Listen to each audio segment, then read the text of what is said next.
Ghazipur railway station पर सुबह का समय था। सूरज की हल्की किरणें प्लेटफॉर्म पर बिखर रही थीं। चाय वालों की आवाजें, ट्रेनों की सीटी और यात्रियों की चहल पहल से पूरा स्टेशन गुलजार था। हर कोई अपनी मंजिल तक पहुंचने की जल्दी में दिखाई दे रहा था। प्लेटफॉर्म पर यात्रियों की भीड़ लगी हुई थी। उसी भीड़ के बीच एक मेहनती युवक राहुल अपने बिरयानी के डिब्बों के साथ खड़ा था। वह कई वर्षों से इसी स्टेशन पर बिरयानी बेच रहा था। ले लो भाई ले लो, गर्मा गर्म chicken biryani, special chicken biryani. एक बार खाओगे तो बार बार याद करोगे। एक यात्री राहुल के पास आया। भाई कितने की है? साहब 90 रुपए की एक प्लेट, पूरा चिकन पीस मिलेगा। अच्छा 2 प्लेट दे दो, खुशबू तो बड़ी बढ़िया आ रही है। धन्यवाद साहब, एक बार खाओगे तो अगली बार मुझे ही ढूंढोगे। राहुल की बात सुनकर यात्री मुस्कुरा दिया। राहुल के चेहरे पर आत्मविश्वास साफ दिखाई देता था, क्योंकि उसे अपने खाने की गुणवत्ता पर पूरा भरोसा था। तभी अचानक प्लेटफॉर्म के दूसरे कोने से एक तेज आवाज सुनाई दी। ले लो भाई ले लो, सिर्फ 40 रुपए में अंडा बिरयानी। आवाज इतनी तेज थी कि आसपास खड़े कई यात्रियों का ध्यान उधर चला गया। राहुल ने भी हैरानी से मुड़कर देखा। एक नया लड़का था, नाम था विक्की। उसके आसपास भीड़ जमा होने लगी। सिर्फ 40 रुपए में अंडा बिरयानी, 2 अंडे फ्री। क्या बात कर रहे हो? 40 रुपए में? हाँ साहब बिल्कुल, जल्दी लीजिए वरना खत्म हो जाएगी। सस्ती कीमत सुनकर लोगों की भीड़ तेजी से विक्की के पास जमा होने लगी। कई लोग बिना ज्यादा सोचे समझे उसकी बिरयानी खरीदने लगे। राहुल दूर खड़ा सब देख रहा था।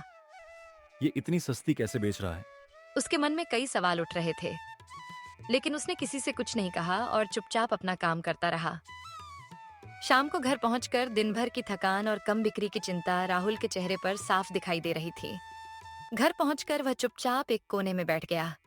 क्या हुआ राहुल, आज इतने चुप क्यों हो? माँ, स्टेशन पर नया अंडा बिरयानी वाला आ गया है। तो वह 40 रुपए में बेच रहा है। मेरी बिक्री आधी हो गई। बेटा, सस्ता बेचने से कोई बड़ा नहीं बन जाता। लेकिन लोग तो उसी के पास जा रहे हैं। लोग पहले कीमत देखते हैं, बाद में गुणवत्ता। तुम अपना काम ईमानदारी से करते रहो। माँ की बातें सुनकर राहुल को थोड़ी हिम्मत मिली। उसे पता था कि उसकी माँ हमेशा सही सलाह देती हैं। कुछ दिन बाद समय बीतने लगा। विक्की की बिक्री लगातार बढ़ती गई। अब उसके चेहरे पर आत्मविश्वास नहीं बल्कि घमंड दिखाई देने लगा था। वह राहुल के सामने आकर हंसने लगा।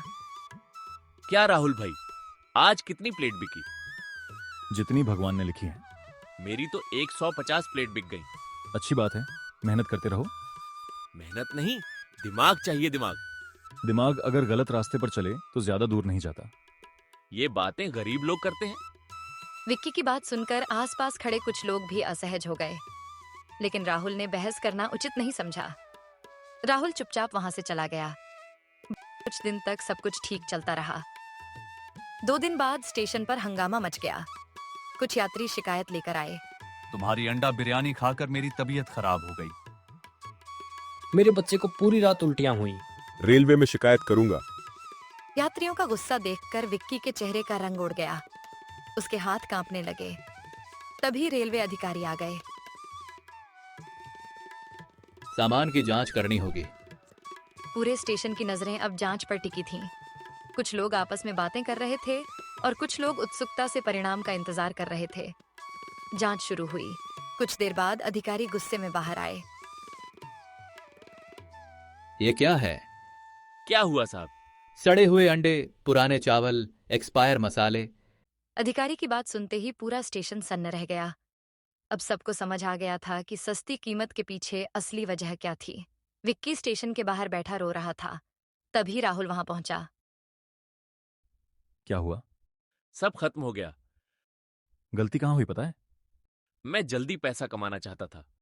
जल्दी पैसा कमाने के चक्कर में तुमने भरोसा खो दिया। अब क्या करूं? अगर सच में बदलना चाहते हो तो मेरे साथ काम करो। मैंने तुम्हारा नुकसान किया फिर भी? दुश्मनी से किसी का भला नहीं होता। तुम बहुत अलग इंसान हो राहुल। नहीं, बस मेरे माँ बाप ने सही बातें सिखाई हैं। विक्की की आंखों में पछतावा था और राहुल की आंखों में दया। उस दिन विक्की ने समझ लिया कि व्यापार में सबसे बड़ी पूंजी पैसा नहीं बल्कि लोगों का भरोसा होता है।